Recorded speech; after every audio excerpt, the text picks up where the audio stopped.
You're now ready to share your screen with your students on Google Meet.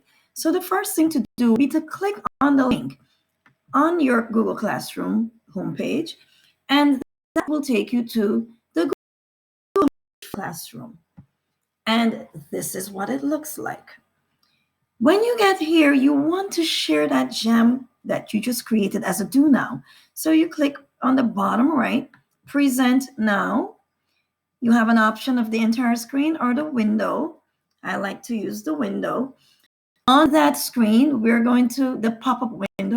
You click on what it is you'd like them to look at and hit share.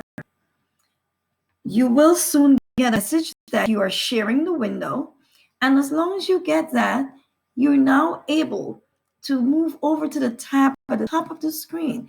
Here we have the Google Jamboard that you just created. You're going to click that. It's still spinning. It's saying that you're presenting to everyone. So that's fine.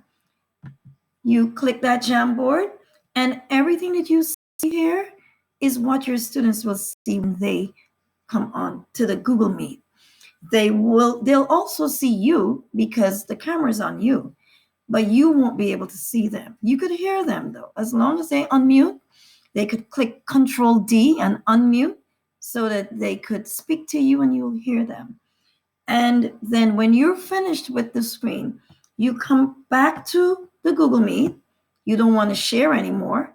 So you click Stop Presenting.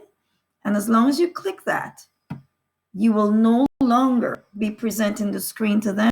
You will now be able to look at your students and continue the discussion. I hope it worked, and if you liked it, just click like and subscribe, and just ask me for any more that you want me to share in the comments. Thank you. Bye.